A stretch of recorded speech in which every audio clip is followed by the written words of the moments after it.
bienvenidos a un episodio más de Mujer Integral. Hoy tenemos el privilegio de tener con nosotros a una mujer emprendedora de Santa Cruz de Guanacaste, doña Zeneida Briceño Aguirre. Bienvenida.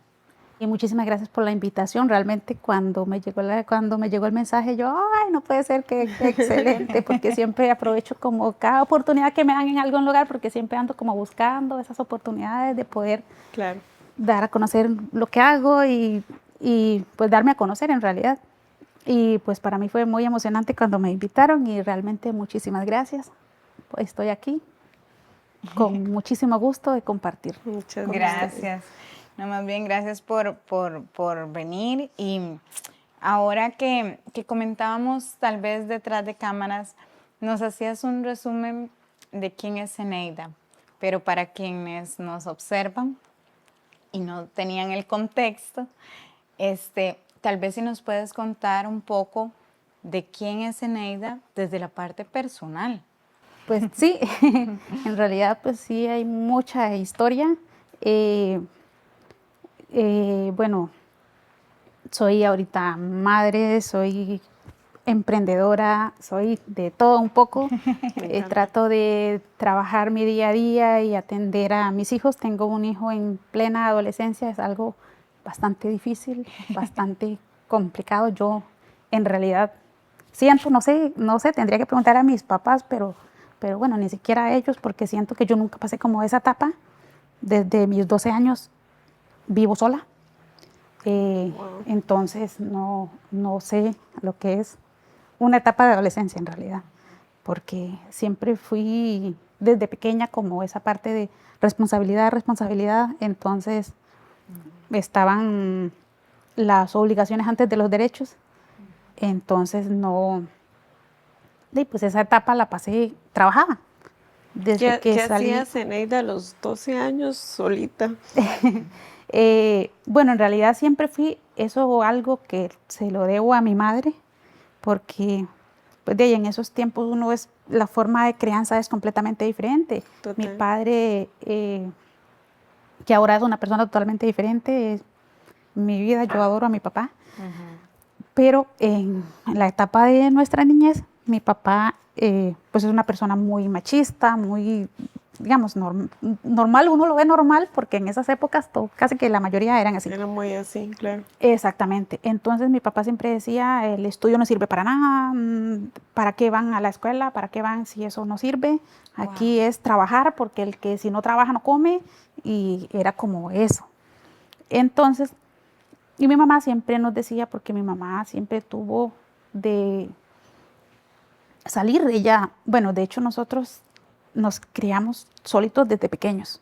Imagínese usted que mi hermana mayor me lleva 5 años y mi mamá me dejó a mí recién nacida a cuidado de mi hermana. Dios. Para irse ella a trabajar a San José. Ella trabajaba en una casa ya de un señor que era abogado o algo así, es lo que entiendo. Y a nosotros nos cuidaba mi hermana de 5 años. Wow. Mi papá trabajaba fuera de la casa, siempre estaba fuera de la casa desde como las 4 de la mañana hasta las 6 de la tarde.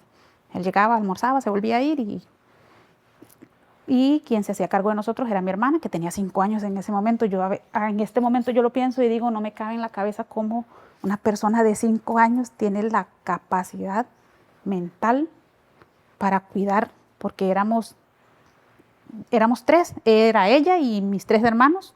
Había el varón que le seguía, después había otra mujer y después estaba yo, que era la chiquitina. La recién nacida.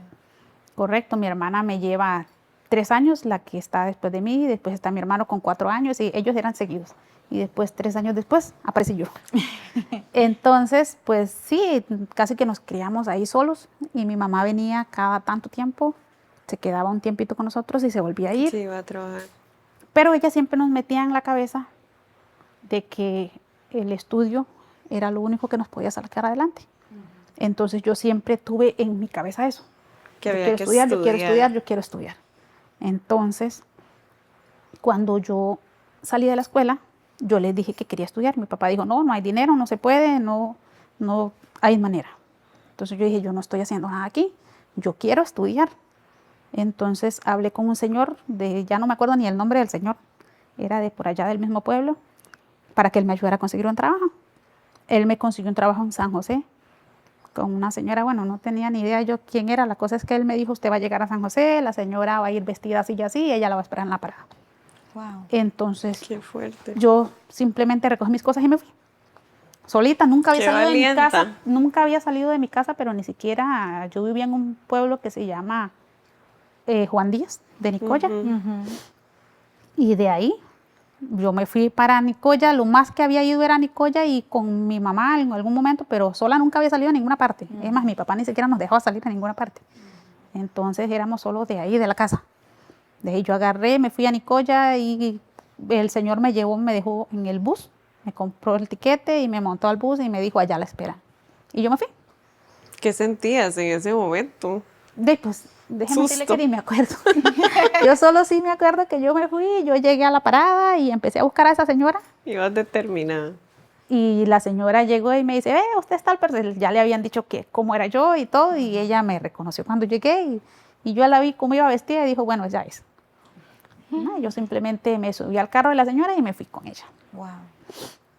Ahí trabajaba en los quehaceres de la casa y cuidando a un señor, un adulto mayor. Entonces, pues ahí trabajé como tal vez un año, porque yo le pedía a ella que quería estudiar y me decía que como la señora, yo le ayudaba a la mamá de ella, que era igual una adulta mayor, y ella se quedaba sola con el señor. Entonces yo trabajaba ayudándole a ellos, a ella básicamente. Entonces, pues no tenía oportunidad de estudiar porque tenía que ayudar a la señora y no la podía dejar sola. Entonces al año busqué trabajo por allá mismo en otro lugar, y igual con la misma idea de quiero estudiar, pues así fue. Estuve en 3 lugares diferentes, pero en ninguno de los 3 logré tener la oportunidad de que, en el último que estuve, la señora me dijo, vamos a ver si este próximo año, eso fue en San Pedro trabajaba, si este próximo año le puedo ayudar para que entre al colegio, pero para eso iba a cumplir 15 años. Wow. Entonces mi mamá, aquí abrieron un colegio acá en La Esperanza, que estaba relativamente cerca de donde yo vivía con mis papás. Entonces mi mamá me dijo, véngase, devuélvase, yo quiero hacerle su cumpleaños y aquí están abriendo un colegio, yo la voy a meter ahí. Ellos, para mí fue como, ay, yo me volví loca. Yo me regresé. La mejor noticia, claro. Y ya yo me regresé a mi casa. Entonces ya me hicieron mi fiesta y todo y me metieron al colegio. Yo cursé mi primer año y me fue excelente. A mí me encantaba, yo estaba como loca. Pero nunca se me olvida, ese día andábamos con mi papá cortando maíz, mi papá sembraba. Entonces estábamos tapizcando el maíz, le llamábamos así. Y ese día le digo a mi mamá, vea, tal día son las matrículas, usted me va, estábamos en tiempo de vacaciones. Y mi papá dijo, no hay dinero. Yo, pero ¿cómo? A mí me fue bien, yo quiero continuar. Y él dijo, no hay manera, aquí nada va a ser, eso es una vagabundería, eso. Bueno, entonces dije yo, bueno, de ahí me voy de nuevo, entonces no voy a estar aquí porque yo quiero seguir. De ahí me fui para Nicoya. Empecé a trabajar en Nicoya, igual en una casa, pero conseguí trabajo cuidando a un niño. Entonces no había posibilidad de estudiar. Claro. Entonces de ahí conseguí un trabajo aquí en Santa Cruz. Ni siquiera me acuerdo cómo conseguí ese trabajo, pero conseguí un trabajo en una tienda. Entonces empecé a buscar dónde quedarme a vivir aquí en Santa Cruz. Y yo dije, si trabajaba hasta las 5 de la tarde, yo dije, me voy a meter al colegio. Y ahí comencé a estudiar, me metí al liceo nocturno. Y entonces trabajaba en la tienda y después corría como loca a cambiarme para poder llegar a tiempo al colegio. Wow. Y así estudié, así saqué el colegio, de ahí me casé. Y terminé el colegio y me metí a la universidad. De ahí todo solita. Sí. O sea, todo esto fue empuje tuyo. ¿Y a qué edad te casaste? Muy joven en realidad. Tenía 19 años. Entonces, pues, de ahí en realidad no había vivido como ninguna etapa de nada en mi vida porque siempre fue como... Trabajar. Correcto. Entonces, estuve con con mi ex esposo hasta como los 30 tal vez, como a los 31 años. Y me separé, me divorcié. Ya tenía a mi hijo. De hecho, mi hijo, yo quedé embarazada. Planeamos tener el niño en realidad cuando iba a cumplir 27 años. Y llevé todo el proceso, me embaracé y tuve a mi hijo. Cuando yo me separé, mi hijo tenía como 4 años y un poquito. Y pues nada, de ahí he vivido toda la historia que hasta donde estoy ahorita. Y ahora tengo otra pareja, tengo a mi bebé, una bebé de 3 años. Cuando mi hijo mayor tenía 4 años, yo volví a quedar embarazada. Y en el proceso del embarazo tuve un problema con el embarazo durante, bueno, como a los 8 meses. Mi placenta desprendió y mi bebé se me ahogó. Yo recuerdo ese momento, tenía una cita médica normal de rutina. Cuando yo llegué a la cita, la doctora me dijo que no escuchaba el corazón del bebé. Qué fuerte. Entonces me dice, vea, me pregunta, ¿usted desayunó? Le digo yo sí. Y me dice, vea, vamos a hacer una cosa, váyase para su casa, almuerce y venga a la 1 y vamos a volver a revisarle. Puede ser que tal vez tenga la frecuencia cardíaca baja o algo. Ella en el momento me revisó y cambió el aparato porque pensó que el aparato no servía. Lo cambió como 2 veces, pero no había manera. Yo me fui para mi casa, a la 1 en punto estaba ahí sentada. Ella llegó y inmediatamente me pasó. Me revisaron y no. Entonces me dice, la vamos a mandar para el hospital. Me mandaron al hospital, me pasaron en ese momento muy rápido y simplemente me dejaron en una camilla, en una sala y me dejaron ahí. Entonces yo decía, Sin bueno, cuando me respuestas. pasaron la primera vez, sí me trataron de escuchar y me dijeron, no se escucha, vamos a pasarla para que la revise un ginecólogo. Entonces me pasaron a una sala, me pusieron en una camilla y me dejaron ahí, pero no llegaba ningún ginecólogo. Y pasaban las horas y no aparecía ningún ginecólogo. Y yo me desesperé porque yo decía, no sé, se me ocurrían muchas cosas menos que mi bebé estuviera muerto. Entonces, solo preguntaba siempre, ¿a qué hora viene el ginecólogo? Y en un momento llegó una enfermera y me dijo, no, es que él no va a venir porque ahorita está muy ocupado. Ellos vienen hasta mañana. ¿Cómo? Yo, ¿cómo? Pero ni siquiera me van a revisar. No, si mi bebé todavía está ahí, hay posibilidades de que... Pero no. Me dijeron que no se podía.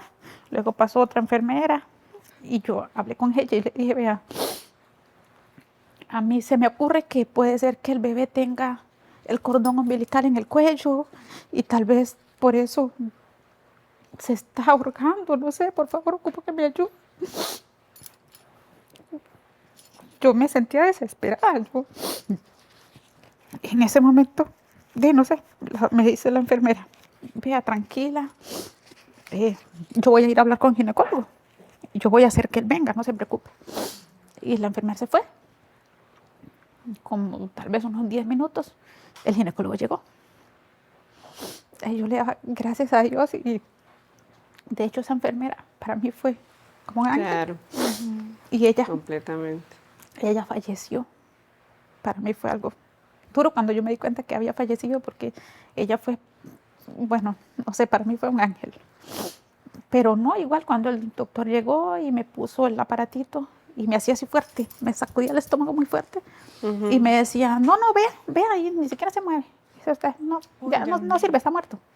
Así, de una manera tan horrible que para mí fue el peor trauma que pude pasar. De ahí me internaron y me dijeron que que tenía que parirlo. Entonces me empezaron a poner como un gel ahí, unos sueros y no sé qué, algo para que pudiera. Y yo casi que paro al bebé en la camilla porque, bueno, no sé, en ese momento no sé si, porque la atención que tuve con mi niña fue completamente diferente, pero cuando la atención que tuve con ella, con el niño que perdí, fue para mí pésima. Yo en ese momento yo sentía unos dolores increíbles, y yo llamaba a las enfermeras y nadie llegaba. Y yo recuerdo que en un momento yo me levanté de la camilla porque yo sentía que ya no soportaba, claro, y me fui agarrada por las orillas y llegó la enfermera en carreras y me regañó y me dijo, vaya, acuéstese, usted no puede estar levantada. Entonces le digo, vea, enfermera, yo no aguanto el dolor, la verdad es que yo ya no aguanto. Sí, entonces me llegaron, me acostaron, me revisaron y me dicen, no, todavía no. Ella se fue y vea, le aseguro que ella no había ni llegado a sentarse cuando yo sentí como que algo sonó. Entonces yo le hablé a una muchacha que estaba al frente mío y le digo, yo vieras que yo siento que como que algo se me está saliendo y algo como que rompió, no sé. Entonces ella salió corriendo a hablar a la enfermera y la enfermera vino a verme y tenía al bebé ya con la parte de afuera. Entonces ahí sí corrieron, ahí sí salieron, no. Y me decía, espérese, no lo puede tener aquí, no lo puede tener aquí. Y yo decía, pero ¿qué hago? Yo decía, pero ¿qué hago? Me decía, no puje. Y yo, pero ¿cómo hago para no pujar si el mismo cuerpo hace que usted... Claro. Exactamente. Ellas corrieron y me llevaron a la sala de parto. Cuando yo llegué a la sala de parto, ya el bebé estaba de fuera. Entonces, yo siempre quise por lo menos verlo, abrazarlo, algo. No pude, no tuve la oportunidad. Porque cuando el bebé nació, ellos lo tomaron y lo metieron en un vaso y yo le dije ya. ¿Y vos viste eso? ¿Ah? ¿Presenciaste todo eso? Pues, wow. Ellos lo tomaron y lo metieron en un vaso de vidrio. Entonces yo le dije a ella, ¿me lo puede dar un momento? Yo quiero, claro, no sé, por lo menos verlo. Y ella me dice, no, es que me lo deja así de una manera tan... Me dice, es que el producto no se puede contaminar. El producto. Porque eso hay que mandarlo a hacer un estudio a Liberia y tiene que ir así como está. Entonces cuando fuimos, de hecho cuando salí de ahí, tenía que ir a Liberia a traerlo, porque para sepultarlo. De hecho hasta se perdió. ¿Se perdió? Me lo habían dado por perdido a un principio. ¿Cómo se pierde? No sé, cuando nosotros llamamos a Liberia nos dijeron que en Liberia no estaba. Nos fuimos a buscarlo, nos dijeron que allá no había nada. Nos devolvimos de nuevo a Nicoya. Y en ese momento mi ex suegra, que bueno, para mí ella es como una segunda madre. Te ayudó en toda la gestión. Claro, yo a ella, ¿En qué momento usted saca energías para tanto? Es que te hicieron vivirlo en el extremo, pero del minuto 1 hasta, que sí, claro, hasta no poder más. Fue algo impresionante. Ya después ella fue y tuvo que pelearse en el hospital y todo hasta que averiguaran. Al final, de un momento a otro nos dijeron, sí, aquí está en Liberia, cuando al principio nos habían dicho que no. Bueno, eso no era que se había perdido, seguro lo querían para estudios. Nadie lo reclama, se estudia el producto, como le dijeron a usted. Sí, correcto, pero digamos, si yo estoy yendo a reclamarlo y todo, como me dijeron, no, aquí no llegó nada. No? Y allá supuestamente dijeron que era que habían mandado una ambulancia y que no sé qué pasó con la ambulancia y lo cambiaron a otra. Bueno, al final una historia que no sé ni... Pero, y ellos se la creen. Sí, y al final sí me lo entregaron, gracias a Dios. Pero yo estaba en ese momento, en un momento tan traumático que... Como en una burbuja. Que no podía ni siquiera acercarme porque yo me descompensaba. Entonces ella me dijo, déjelo, siéntese allá y yo lo cambio. Entonces ella se encargó de todo y yo ni siquiera pude. Su ex suegra. Ajá. Ella fue la que me lo vistió con mi ex esposo. Ellos fueron los que lo vistieron, ellos fueron los que le hicieron todo y yo ellos ni siquiera me dejaban entrar porque yo Claro. no me podía mantener, pero yo sí quería Te verlo. trataban de cuidar. Entonces, yo sí recuerdo, yo sí lo vi al final porque en un momento que ellos estaban terminando de vestirlo, yo estaba sentada afuera y yo me metí porque yo quería verlo. Y cuando yo entré y lo vi acostadito en la cama, pero no lo pude tocar porque ahí me entró de Claro. nuevo como, entonces me sacaron. Entonces, al final, nunca lo pude abrazar, nunca, pero sí lo vi. Por lo menos lo conocí. ¿Qué hace que después de toda esta vivencia que tuviste, muy traumática claramente y muy dolorosa, vuelvas a ser mamá? ¿Qué información adicional tenés? ¿Conoces un diagnóstico? ¿Te preparas un poco en cuidar, controlar algunos temas? ¿Cómo llegas a vivir el proceso de vuelta de ser mamá después de todo eso? Sí, digamos, al momento yo dije, nunca más en la vida vuelvo a pasar por esto. Eh, entonces yo me di como a la tarea de investigar por qué razón me pasó. Claro. Y yo iba y preguntaba. Y de hecho en ese momento yo pedí que me operaran. Yo hablé con el médico, con el doctor Durán, por cierto, que no me quiso operar. Me decía, no, tal vez más adelante. Y yo le decía, no, pero es que yo no quiero, es que yo no voy a volver, no, pero es que, espérese, vea que al final me dijo, está bien. Yo hice todo el proceso para operarme y me decía, venga tal día. Yo llegaba y me decía, mira, es que hoy no te puedo atender, pero vení tal. Y así me llevó, y al final no me operó. Entonces, pero digamos, yo pasé fueron como 2 años de duelo. Fue, a mí, bueno, yo siento que lo superé gracias al Padre Martín. Yo soy católica, muy creyente de Dios. Y aquí en Santa Cruz estaba un padrecito que se llamaba Martín. Para mí lo mejor del universo. Y pues de igual en mi trabajo, yo trabajaba en ese momento en Goyo. A mí me apoyaron muchísimo. De hecho, ellos me pagaron psicóloga. Mi jefe en ese momento, don Elías, fue para mí igual, digamos, a mí me ayudaron demasiado ahí. Y él fue el que me llevó precisamente con el Padre Martín, cuando ya él veía que ya yo tenía casi un año y resto, casi 2 años, y yo iba a trabajar porque para mí eso era como una distracción, Claro. pero era algo, y a veces como esas personas que te preguntaban, ¿y el bebé cómo está? Porque te vieron embarazada, pero nunca supieron. Entonces para mí era algo. Y él una vez me dice, mira, ¿por qué vamos a la iglesia y para que hable con el Padre? Entonces yo decía, ¿por qué? Me dice, vamos. Y él me llevó a hablar con el Padre Martín. Él habló con el Padre Martín y no sé si él explicó no sé, la verdad es que nunca supe porque ni siquiera nunca le pregunté. Pero yo llegué, me senté y el Padre me empezó a hacer preguntas y yo le conté al Padre y él solo me dijo, vea, yo le voy a decir una cosa. Su bebé está con Dios porque él decidió tener parte de suya con él allá. Y él decidió que iba a tenerlo allá para que la proteja a usted, para que proteja a su hijo.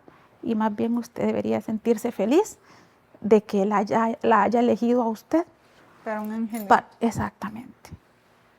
Entonces lo empecé a ver diferente. Para mí fue como, ahora para mí, él es el angelito que cuida de mis hijos. Entonces, pues ahí cambió un poco más. Y aprendí a sobrellevar las cosas.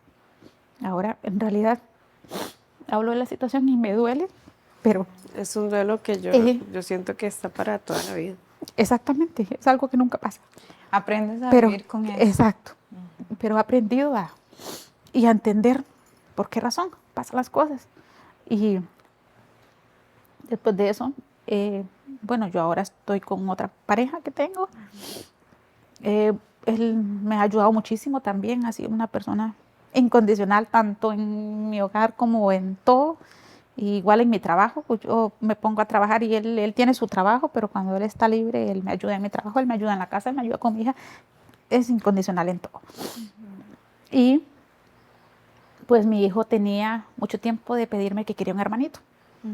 Y yo a él le decía, no, mi amor, vea, que es que cuando yo empecé a investigar la situación y todo y me di cuenta del problema que tenía, yo le empecé a pagar por aparte a Durán para que me revisara y me hiciera exámenes ginecológicos y todo.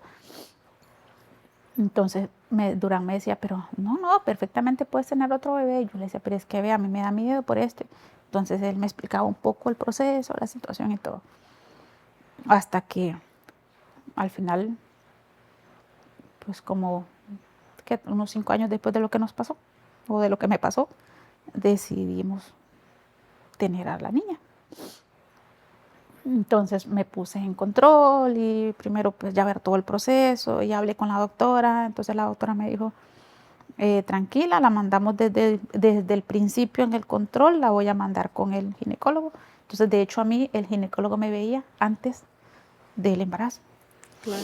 Y también aparte por lo del problema de salud que tengo, entonces podría, porque eso fue antes del embarazo igual también, entonces tenía que estarme En Controlar. control. Ujú. Entonces me veía, de ella a mí me ve, yo tengo que ir a San José, al México, me ve el neurocirujano en Liberia y entonces estaba como una cita y otra y otra y otra por todos lados. Pero sí, tuve como todos esos controles antes de quedar embarazada y después que me embaracé igual. Todo el control ginecológico, el médico me veía todos los meses. Pero ya en Después ese momento ya sabías tu ya condición tenía mi médica condición. que te permitía llevar. Correcto, yo le conté al médico todo lo que me pasó, le dije todo mi historial médico al ginecólogo, entonces él me dijo, bueno, vamos a manejarlo de esta y esta y esta manera. Entonces, pero fue una persona que se sentó, me escuchó y prestó atención a todo lo que yo le dije y me llevó todo mi historial con respecto a lo que yo le indiqué. Y pues así fue. Al momento que quedé embarazada, pues para mí fue algo.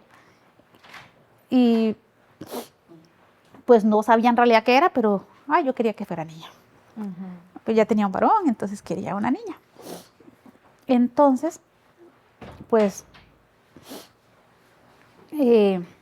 al momento en que yo ya empecé a tener los problemas después del séptimo mes, porque digamos, yo en mis embarazos llego hasta el mes 7 perfectamente bien. Del séptimo al octavo mes ya mis bebés se estancan, ya no crecen, ya no. Entonces, cuando ya pasé a ese punto, el doctor me dijo, bueno, la próxima semana ya me empezó, cuando yo cumplí del séptimo mes y medio, me empezó a ver por semana, ya no me veía por mes, entonces me veía todas las semanas. Claro. Entonces me dijo, bueno, la próxima semana vamos a ver cómo sigue. Me dio unas cuantas indicaciones de que tenía que tomar, que tenía que comer, que tenía todo, y me dice, la próxima semana la vamos a internar. Y así fue. Me mandó, me internó, pero supuestamente me dijo que me iban a hacer cesárea. Entonces yo fui al hospital y cuando me pasaron me dijeron que me iban a inducir el parto. Y yo le dije al médico, pero me dijeron que me iban a hacer cesárea. Y me dice, no, es que usted es de parto natural. Y le digo, yo, ¿cómo? Pero vea que yo tengo todo este problema así, así, así. Y por el problema que yo tengo de salud, también era peligroso porque Claro. ellos me explicaron que en el momento del parto se podía, no sé, algo me explicó Sí, el esfuerzo, me imagino. sí, pero me dijo como que se podía inflamar la parte donde estaba el tumorcito y entonces podía morir como esa, no sé. Habían riesgos Correcto. importantes. Entonces él me dijo, bueno, hay un tanto por ciento en el que usted pueda salir viva o no. Entonces yo decía, bueno, oye, si yo muero, por lo menos que viva mi hija. Entonces, pues, de ahí al final me dijeron que no, que tenía que ser natural. Me pasaron, me pusieron para inducir el parto y lo más vacilón es que el día que me pusieron eso y empezaron los dolores, de repente llegaron corriendo a quitármelo. Y yo dije, ¿pero por qué me lo quitan? Y me dice, no, es que no va a haber ginecólogo hoy hasta mañana. Entonces no podemos. Y yo, ¿cómo? Pero ya me lo habían iniciado y ya yo estaba con dolores y ya. Y bueno, pues me lo quitaron. Pero yo seguía con esos dolores, con esos dolores. Pero lo pasé. Lo aguanté hasta el siguiente día. Al siguiente día me lo volvieron a poner. Y de una vez me bajaron y me pusieron primero un gel y después me bajaron y me pusieron oxitocina. Entonces, pues comenzaron ya los dolores fuertes y todo, pero ya llegué a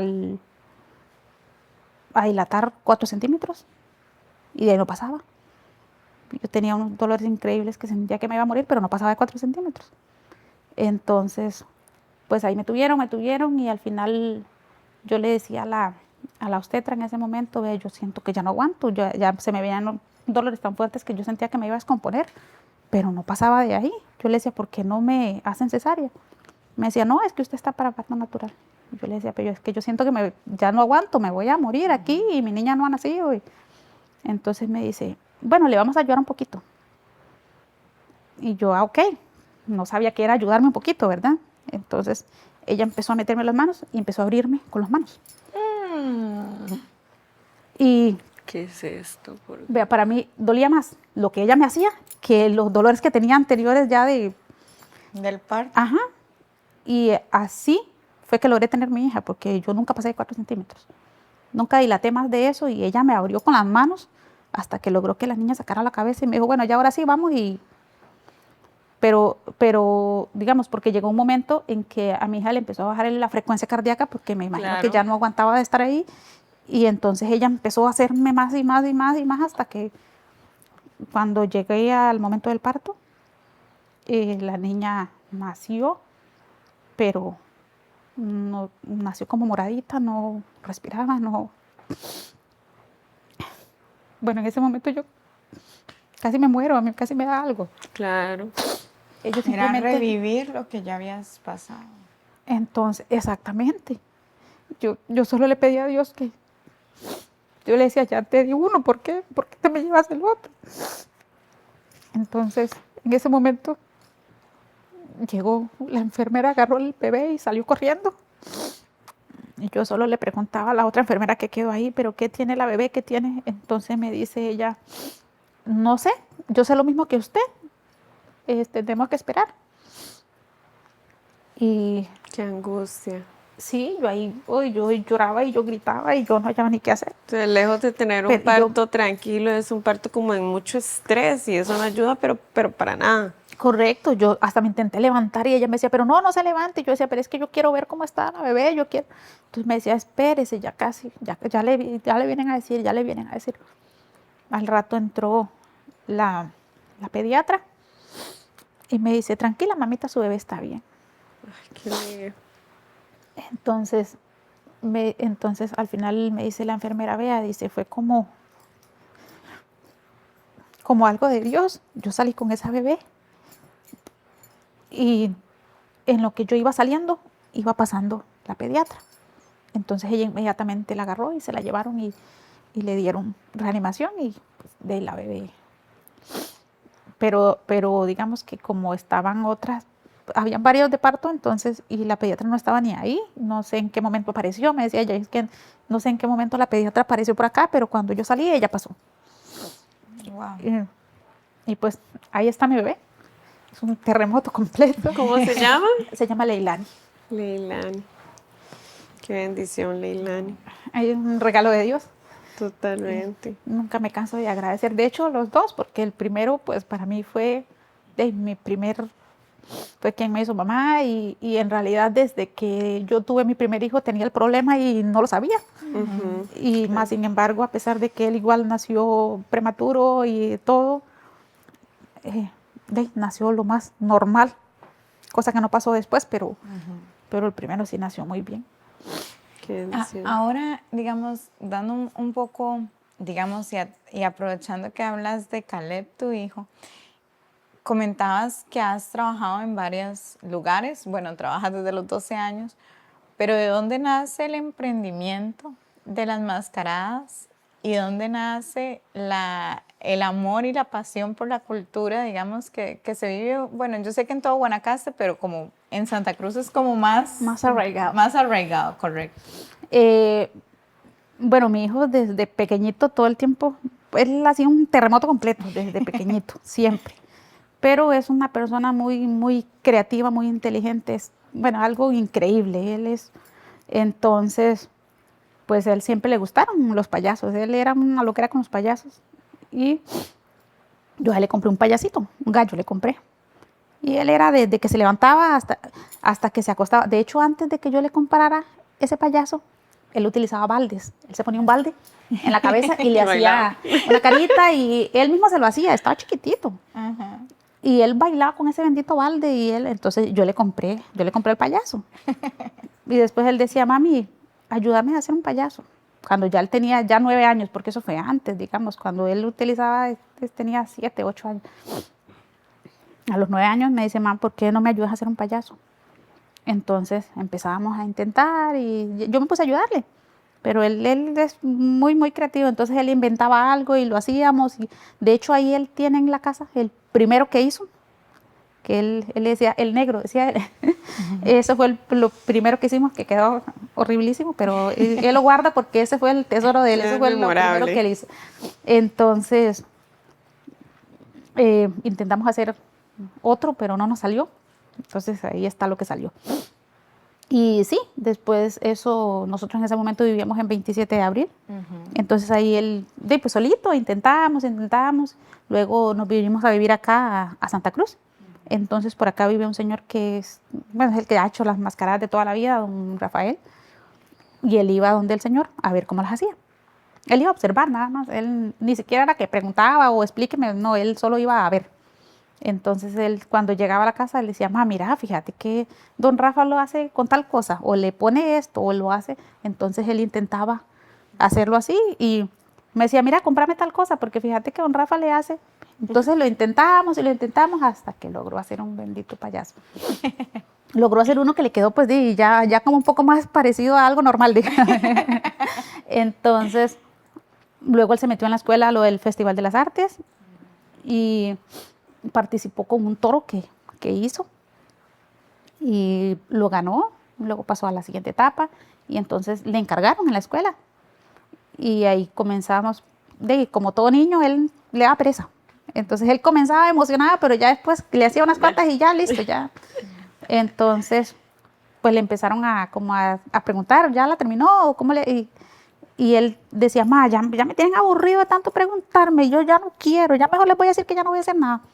Yo, mi amor, pero vea, cuando uno se compromete, uno tiene que ser responsable y aprender a cumplir. Entonces, hay que hacerlo. No, pero es que no. Entonces yo le decía, explícame, yo te ayudo. Entonces, ya le empieza a explicarme, pero alguien que no tiene paciencia. Decía, entonces me decía, vos no sabes, no es que feo que te quedó eso. Y así, pues, de ahí yo le empecé a ayudar y le empecé hasta que, por lo mismo que él me explicaba, aprendí. Entonces, vi que pues ya después de que lo que le encargaron, vine yo y a mí se me ocurrió subirlo a Facebook. Y me encargaron otra. Y yo, mira, qué vacilón. Entonces, vendí esa y después me encargaron otra. Y entonces dije yo, mira, esto tiene salida. Pero, digamos, yo al principio, me quedaban horribles. Ahora yo las veo, las que hacía yo, y yo decía, mira, qué feo, no tiene pero ni siquiera una forma, pero la gente las compraba. Digamos, al final el payaso es algo loco, es feo. Tiene una caracterización particular. Exactamente.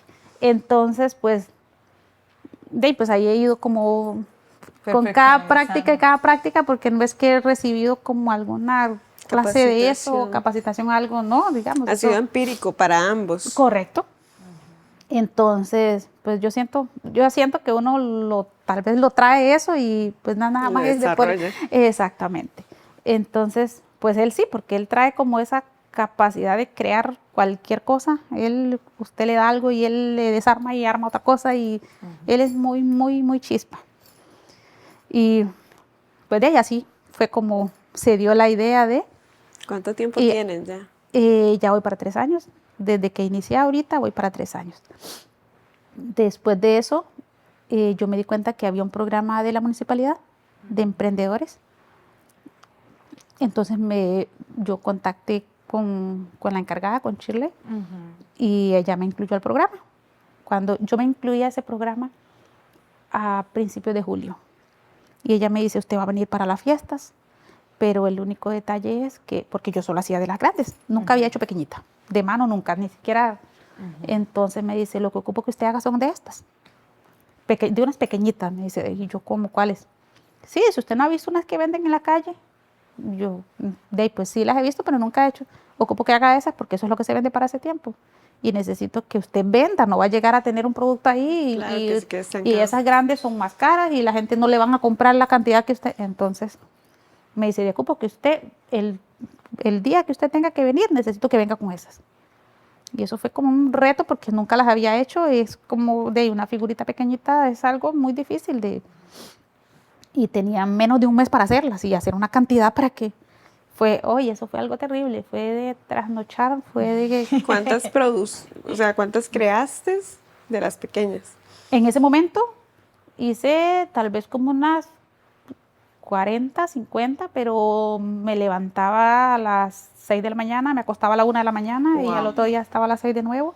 Y para el tiempo ya estando en fiestas que se vendían muy rápido, entonces tenía que llegar después de trabajar en las ferias a seguir trabajando y Produciendo. correcto aprovechando. para poder llegar y terminar al último día, y el último día terminé como con 3, 4. Y Caleb no fue a la feria. Ah, no, él le gusta, él iba. Ay, a mí me da risa porque él iba y él ofrecía y él Se apropió. Ah, sí, él iba y de hecho el día que yo fui a la entrevista con Shirley, Ajá. él llegó y le dice, ah, sí, dice, es que esto era lo que hacía yo, pero mi mamá me robó mi negocio. Y le digo yo, no, mi amor, es el negocio de los demás. El negocio familiar. Sí, pero él va conmigo a las ferias. Y bueno, ahora este año fue muy poco. De hecho, cuando este año que estuvimos ahora en julio, estaba enfermo. Él padece de alergias de contacto. Entonces se me le brotaron las manitos, los pies y estaba pero fatal. Entonces con unas fiebres, él llegaba un ratito, me ayudaba y se iba. Y así. Pero sí, los años anteriores sí, pero chispa para vender. Ajá. Y si yo quiero contactarla a usted para una mascarada, ¿dónde la puedo contactar? ¿Cómo hago para encontrarlos? ¿Tienen redes sociales? Sí. De hecho, yo lo de los payasos, mi intención es darle como el enfoque más cultural, más a la historia chorotega, porque digamos, los payasos son culturalmente vienen de nuestros antepasados. Eso. Entonces, aquí pues se hacen los payasos, pero aquí no se les da ese enfoque. Claro. Simplemente es un payaso que la gente compra y listo, y ahí está la figura. Pero más que esa figura es la representación que trae desde nuestros ancestros. Entonces, esa es como el enfoque que yo quiero ahora, y estoy en realidad estudiando eso y el significado que tiene cada figura, que es muy difícil encontrar porque vieras que he buscado mucha información y no hay información sobre en internet, que de ahí Google todo lo sabe y no sabe eso. Entonces, el hecho del significado que tiene lo que son las figuras que hacían ellos, porque en realidad para lo que son la parte chorotega, las figuras de los payasos eran animales, porque era mucho el respeto a la naturaleza, era entonces esa conexión que ellos tenían. Entonces acá los payasos, o por lo menos a mí, yo hago solo figuras de animales. Entonces una que otra, si alguien me encarga algo diferente, pues lo hago, pero normalmente trato de darle ese enfoque porque sí, no salirte del sentido. Correcto, lo que yo quiero es como traer el rescate de esa cultura. Pero sí he tratado de buscar información sobre qué significa cada figura, porque me gustaría como dar esa información a la persona que yo le vendo, que sepa lo que yo le estoy lo que se está llevando. Correcto, pero vieras que no he encontrado, no sé si hay algún lugar donde pueda, porque la última vez que investigué me decía que tenía que dirigirme a un lugar cultural donde tuviera la historia, claro. Entonces no sé a qué lugar sería ese. Pero sí, tengo una página en Facebook, igual se llama Payasos Caley. Payasos Caley. Payasos Caley, correcto. ¿Y ustedes están ubicados en Santa Cruz, Guanacaste? En Santa Cruz Centro, yo vivo por la clínica, de hecho, por ahí cerca en el centro de Santa Cruz. Y en WhatsApp tengo también el WhatsApp directo contactar? Es el 8698-8017. Ese no me lo sé muy bien porque es diferente a mi número personal. Ahí lo ponemos abajo. Entonces ahí lo tengo. Sí, el 8698-8017, ese es el de WhatsApp. Y ahorita también tengo una página en Instagram que apenas medio le estoy ahí metiendo porque no sé utilizar mucho Instagram. En realidad no soy mucho de redes sociales porque entonces esa me la hizo mi sobrino y pues ahí estoy poniendo. Y ahorita quiero empezar con TikTok. Con TikTok. Eso sí. está lindo. He escuchado que eso tiene Mucho alcance. Ajá, Mucho alcance. entonces quiero y para como- hacer videos de instrucción, digamos digamos como todo este tema cultural y todo eso sería interesante porque ahí es donde están los jóvenes, entonces para Sí, que es que aprendan algo positivo. Eso es lo que me gustaría, porque a nivel educativo eso no existe. De hecho, las historias que nos cuentan a nosotros cuando recibimos las clases son la colonización, todos los que nos trajeron los españoles, y en realidad eso no fue así, porque la historia, los españoles nos invadieron, nos abusaron, nos robaron, y esa historia no es la que se cuenta cuando nos enseñan, digamos, la enseñanza que nos dan. Y en realidad no es la historia real, es la historia que maquillaron como para, nos trajeron la lengua, pero nos hicieron perder la lengua de nosotros, entonces simplemente nos invadieron. Sí, y doña Zeneida, ¿qué dice que hace, digamos, como este paréntesis, digamos, porque también su mamá es de una reserva, digamos, ¿verdad? Es una reserva indígena y está aquí, es la única en la región chorotega. Correcto. Entonces, tal vez es importante hacer ese énfasis porque tal vez si nos cuenta un poco, digamos, de Sí, Matambú. mi mamá es de Matambú, de hecho. Ellos viene de los papás y abuelos legítimos indios de esa, pero digamos que allá, o del todo ya no existe la lengua que se utilizaba. De hecho, yo me acuerdo cuando era niña que allá se conservaban los ranchitos de palma que se utilizaban, ya ni siquiera eso. Ya usted vaya a Matambú y ya usted no ve ranchos, ya usted no ve, ya ahora... Cemento, Pero sí habían, digamos, yo sí lo recuerdo, cuando yo Claro. estaba pequeña y íbamos allá. De hecho, mi abuelo vivía en la casa, era un rancho de palma, que son hechos como en forma de cono, pero no, ya eso ya se ha perdido. Digamos, es que todo lo que es a veces uno no valora eso, La cultura, esa cultura el arraigo. correcto. Y sí, allá, digamos, las personas de allá hay indígenas, digamos, ya hay mucha mezcla, pero sí hay indígenas puros, pero no conservan la tradición. Claro. De hecho, me gustaría, yo he tenido la intención, porque no lo he hecho hasta el momento, como de hablar, yo conozco al señor de la escuela, creo que es ¿cómo se llama? El encargado de la escuela, el director. Y como para mostrar lo que yo hago y tal vez ofrecer, porque yo doy talleres también, yo ofrezco Eso mis te iba a talleres, yo decir. estoy comenzando con eso porque, digamos, no lo hacía antes, hasta ahorita estoy como comenzando. De hecho, ayer tuve un taller en mi casa, ayer tuve unos chiquillos por allá dándoles un tallercito, muy bonito. Esa parte me parece interesante porque justo cuando te escuchaba hablar del emprendimiento y lo que tu hijo iba a ver a donde don Rafael, yo decía, qué interesante porque, digamos, yo al menos yo no identifico cuál es el paso a paso de crear un payaso. Pero si usted me dice, vea, Julian, vamos a tener un tallercito de cuál es el ABC, ya tiene una clienta aquí usted para instruirse, Sí, porque es genial, es parte de ese sentido de algo que- pertenencia, de entender, promocionar, divulgar, replicar las cosas positivas, lo que nos genera identidad, y qué bonito que, bueno, ojalá verte a vos y a tu hijo en un taller así, donde estén instruyendo no solamente a jóvenes, sino también de personas adultas que quieran tener el interés de entender de dónde vienen las cosas. Y también decías este tema de tu familia, de tu mamá, cómo conectar no solo de dónde vienen los payasos, sino la identidad de ustedes. Correcto, es que eso, digamos, es que allá antes hacían como esas vasijitas de barro y todo, ahora yo creo que ya ni eso, yo no he visto que, entonces yo siento que no hay como ese rescate cultural, dejan perder todo. Entonces, no sé, sí he tenido como la intención y me gustaría como explicarles un poco eso y que, no sé, como tal vez volver a rescatar como eso, de que es su propia identidad, de que es de lo que los hace ser lo que son. Claro. Claro. Que sí. Entonces, pues sería algo genial. Sí, he tenido la idea y no lo he desarrollado, pero sí me gustaría.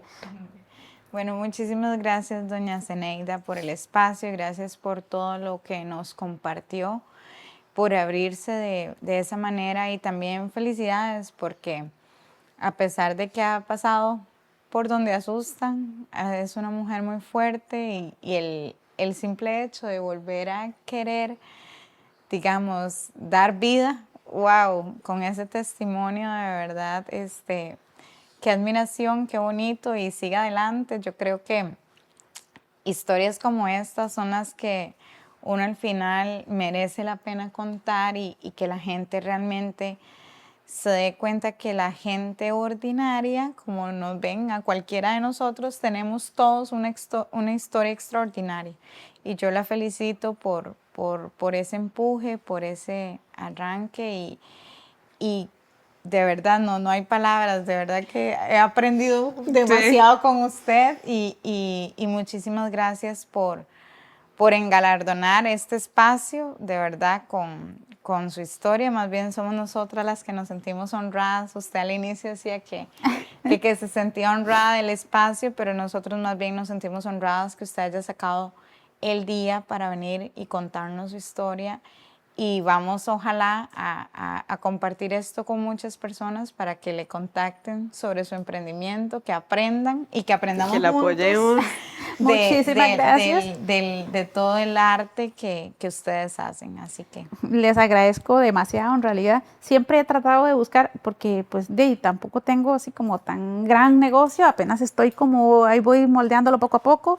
No niego que sí he tenido ayuda, la UNED estoy recibiendo los cursos de la UNED, con la municipalidad y todo, y realmente estoy muy, muy agradecida porque para mí ha sido como un gran avance desde mi inicio, que solo era ahí en mi casa y algo, ahora pues he logrado salir, y pues trato de buscar como apoyo, ayuda. Hay lugares donde te cierran las puertas, pero uno, digamos, Otras se abren. esa es mi visión. Yo me gustaría ofrecer, ya que esté, digamos, el conocimiento y que esté mi producto en todo el país, ojalá fuera del país, y es algo que me encantaría, pero digamos, para eso hay que irlo trabajando poco a poco y eso es mi intención. Ahorita trato de buscar como apoyo por todos lados, ver dónde puedo meterme, digo yo, para lograr obtener como ese impulso para el negocio, claro que sí. Pero no, muchas gracias de verdad. Muchísimas gracias a ustedes.